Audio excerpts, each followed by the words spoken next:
ปีหรือเกิน100 ปีก็ช่างอายุนั้นบ่ได้สำคัญเท่ากับความดีความมีรูปร่าง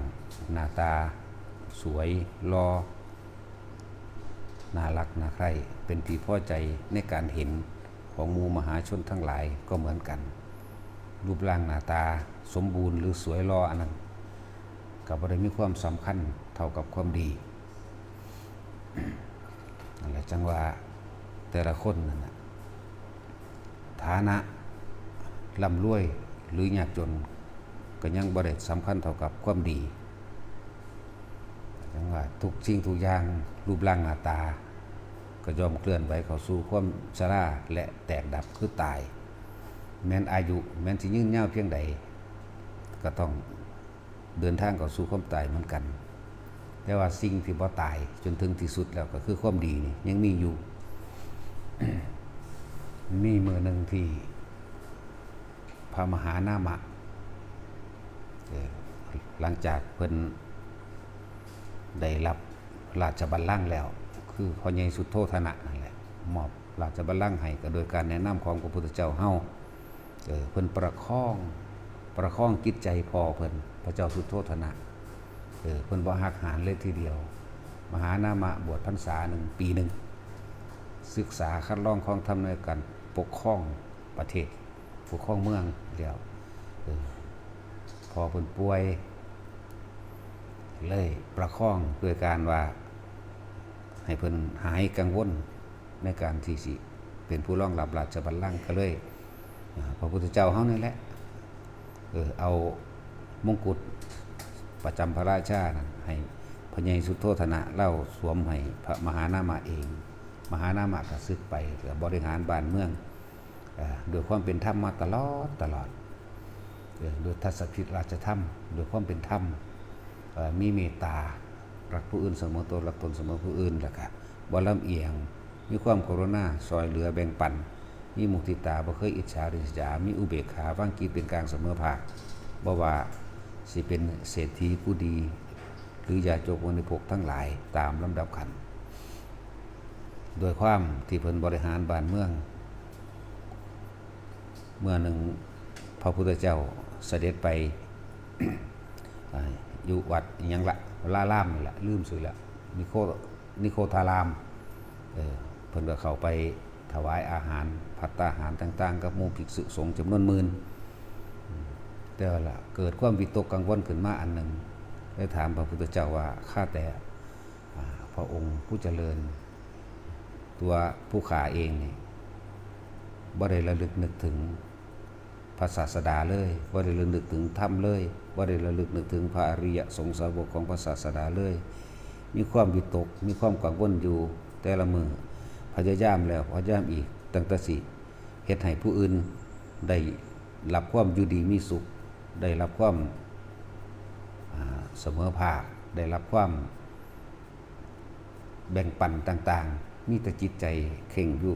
กับสิ่งเหล่านี้แต่ละมือบ่ได้มีเวลาในการที่สิคิดถึงพระองค์เลยนั่นแหละพระพุทธเจ้าเขาว่ามหาบพิตร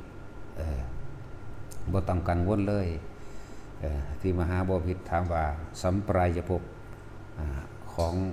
ตัวเองนั้นว่าเมื่อแตกกายทำลายขันธ์แล้วสิไปตกสู่ภพภูมิที่บ่ดีเป็นแบบใดพระเจ้าบอกมหาบพิตรบ่ต้องกังวลดอกสิ่งที่มหาบพิตรทำอยู่เดียวนี้แหละ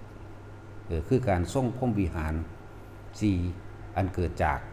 ศรัทธาไม่หวั่นไหวไม่งอนแงนไม่คลอนแคลนไม่ไหลไปตามกับคำสอนของผู้อื่นไม่ได้เชื่อในสิ่งศักดิ์สิทธิ์คือศรัทธาไม่หวั่นไหวต่อพระรัตนตรัยนั่นเองจาคะกับมหาบพิตรบริจาคท่านโดยบ่หวังสิ่งใดตอบแทนมานี่ก็เป็นจาคะมาตลอดนี่คืออยู่ในธรรมจริงๆแล้ว ศีลก็มีอยู่พึ่งรักษาละเว้นอยู่สุตตะคือการได้ยินได้ฟังมหาบพิตรก็ได้ยินได้ฟังได้จดจำมานี่มากแล้วตั้งแต่สมัยที่ยังบวชกับพระองค์เองปัญญาก็คือรู้แจ้งเห็นจริงตามข้อจริงโดยธรรมชาติแล้วฉะนั้นบ่ต้องกังวลสิ่งที่กระทำอยู่นี่แหละเรียกว่าธ ธรรมะเรียกว่าทำไปตามความเป็นจริงเรียกว่าทรงพรหมวิหารสีนี่เองนะเพิ่นก็เลยผ่อนคลายลงมาเลยคลายความกังวลเพราะว่าบ่มีหยังสิจะมีคุณค่าเท่ากับอริยทรัพย์เรียกว่าศรัทธาไม่หวั่นไหวต่อพระรัตนตรัยจาคะสละออกโดยไม่หวังสิ่งใดตอบแทนขึ้นชื่อว่าศีลมันก็มีอยู่ในตัวเองอยู่แล้วเพราะว่าบ่มีจิตใจที่ไปเบียดเบียนทำลายไผสุตตะการสั่งสมคำสอนการสั่งสมธรรมะของพระศาสดาก็มีมาแล้วในเต็มปีละปัญญาคือ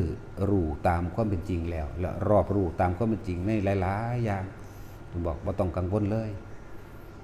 อันนี้สมัยนั้นสมัยที่เพิ่นยังครองราชย์ของเมืองอยู่พูนล่ะจนถึงเขาแก่ชรามาแล้วจังมหานามาจังไปมีเมียที่เป็นนางทาสเป็นทาสผู้หนึ่งจนเกิดว่าได้ลูกสาวผู้นึง ชื่อว่าวาสภราชกัญญาจังไรมาเอามาให้พระเจ้าปัสเสนเมื่อให้พระเจ้าปัสเสนแล้วก็มาได้ลูกชื่อว่าวิทุตภะจนกว่าวิทุตภะก็เลยมาขาล้างทำลายตระกูลสักยะกรุงกบิลพัสนั่นเองแต่มหานามะนั้น วิทุตภะเป็นผู้ขาล้างเผ่าพันธุ์หรือโคดตระกูลพระพุทธเจ้าเฮานี่แหละแต่ว่ามันก็บ่เบิดดอกความจริงนะแต่ก็จับเอาพระเจ้าตาคือมหานามะนั่นแหละมามือนึงก็คือบ่ยอมเสวยภัตตาหารหยังเสวยอาหารรวมโต๊ะกันจักเทื่อแท้นะตอนเช้ามื้อนึงก็เลยพยายามสิคุ้มให้พระเจ้าตาคือมหานามะนี่กินข้าวนำแต่ว่าเพิ่นก็ยังธรรมดาละเขาสากกะยะวงแปลว่าผู้ถือยศถือเกียรติถือศักดิ์ศรีว่าตะของเหนือก็ไผพวกนี้เลยทำทาว่าเดี๋ยวเนื้อโตม่อมแม่มเปื้อนฝุ่นขอลงไปอาบน้ำสักก้อนว่าซั่นเมื่อลงเข้าไปในน้ำถึงวังว่อนอันที่ลึกอันนึงแล้วก็ม้วนผมตัวเองแล้วก็ใส่นิโปรตีนของตัวเองพันเกี่ยวกับม้วยผมแล้วก็พยายามที่สิเรียกง่ายๆว่าขอตายสิดีกว่าที่สิไม่กินกับลูกทาสเข้าใจว่าจังสั้นลูกทาสกับลูกเจ้าของนั่นแหละมันลูกไผ่ดอกนี่แหละคำว่าสักกะยะผู้ถือตนถือโตอยู่ได้มันธรรมดาเด้แต่ว่าด้วยบุญกุศลที่เพิ่นเฮ็ดไว้นั่นเองพญานาคเขาก็เลยมารับเอาโตลงไปอยู่ในเมืองบาดาลก็สิเสียชีวิตในเมืองบาดาลเพราะมหานามะเป็นโพธิสัตว์บ่ได้ถือขาตายบ่ได้อีหยังดอก นี่คือเรื่องเล่าอาจจะบ่มีในไตรปิฎกแต่ว่าก็มีอยู่หังบ่มากหังบ่ละเอียดเฮาเว้าส่วนที่มันขาดหายไปฟังซื่อมหานามะก็ถือพวกพญานาคอันเป็นบริวารสาวกของเพิ่นเองในการต่อไปข้างหน้าพุ่นละแต่ว่าบ่ทันได้รับพุทธธรรมนายหรอกมันนาวนานเหลือเกินหมู่บริวารเพิ่นขึ้นหน้าเอาลงไป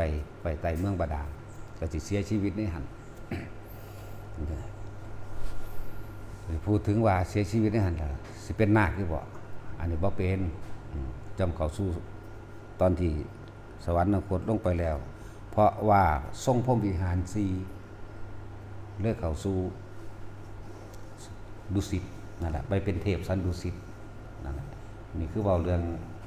มันบ่สุดเว้าเรื่องพระมหานามะมีแต่เขาเจ้าบันทึกไว้แค่ว่ามือพญานาคนำไปรักษาไว้ที่เมืองบาดาลจบแค่นี้นี่เรื่องของเพิ่นจดแต่เฮาต่อให้ว่าเพิ่นไปแบบนี้ซื่อๆแล้วจังว่าบอกให้แต่ละคนว่าอายุ100 ปีหรือเกิน100 ปีก็ช่างบ่ได้สำคัญเท่ากับความดีรูปร่างหน้าตาสวยสดงดงามหรือรอหรือเป็นที่น่าพึงพอใจของมหาชนทั้งหลายก็บ่ได้สำคัญเท่ากับความดีแต่ที่เป็นทรัพย์ทั้งหลายอันที่ทุกคนบ่ว่าคนจนคนรวยรูปร่างหน้าตาดีหรือบ่ดีก็ช่างที่สำคัญคือต้องเป็นผู้มีทรัพย์เป็นอันเป็นหนทางแห่งอริยทรัพย์ศรัทธาไม่หวั่นไหวต่อพระรัตนตรัยบ่มีสิ่งใดมาเฮ็ดให้เฮากังวลงอนแง่นคลอนแคลนหรือมีความเลิกเคารพนับถือในพระรัตนตรัยใดเลยแม้เอาชีวิตแลก แม้เอาชีวิตแลกเลยพวกนี้สิให้กล่าวเล่นๆกล่าวตู่หรือกล่าวเล่นๆเพื่อสิรักษาชีวิตตัวเองพวกนี้บ่ยอมว่าถ้าว่าพระพุทธพระธรรมพระสงฆ์ไม่ใช่ของจริงหรอกนะแต่ถึงแม้ว่ามีพวกโจรหรือมหาโจรพ้นพ่านพวกหนึ่งที่มากล่าวว่าถ้าท่านพูดว่าพระพุทธธรรมสงฆ์ไม่เป็นของจริงหรอกเราจะไว้ชีวิตท่านบ่ยอมเบาพวกนี้เอาชีวิตเขาแลกนี่เรียกว่าศรัทธาอันเป็นอริยทรัพย์ของมหาบุรุษทั้งหลายบ่ว่าผู้หญิงบ่ว่าผู้ชายเอิ้นเรียกว่ามหาบุรุษทั้งเบิดเพราะว่ามีจิตใจแข็งแกร่งดุจดังชายผู้หญิงก็เอิ้นมหาบุรุษได้สั่นศรัทธาหรือบ่หวั่นไหวเป็นจาคะเสียสละตัวเองโดยไม่หวังสิ่งใดตอบแทนจึงเรียกว่าจาคะศีลมันก็มีอยู่ในหันเพราะจิตใจบ่เคยมีการเบียดเบียนสุตตะคือการได้ยินได้ฟังทรงจำคำสอนของพระพุทธเจ้าบทธรรมบทอัดบทธรรมต่างๆปัญญาคือความรอบรู้แตกฉานในความจริงของทุกชีวิตสรรพสัตว์พร้อมจังหวายทุกคนเพิ่งรักษาทรัพย์อันนี้เพราะทรัพย์อันนี้นั่นน่ะหมายถึงอริยทรัพย์ ทรัพย์ทั้ง5นี่แหละหมายถึงอริยทรัพย์ตรงนี้ไว้ทุกคนสิเดินทางเข้าสู่ความหลุดพ้นได้เร็วได้ง่ายจึงบอกว่าอย่าหวั่นไหวเพราะว่าทุกคนเกิดมาตายอยู่แล้วก็สิไปย่านตายเฮ็ดหยังก็ให้มันตายอยู่แล้วเนี่ยนั่นแหละพอ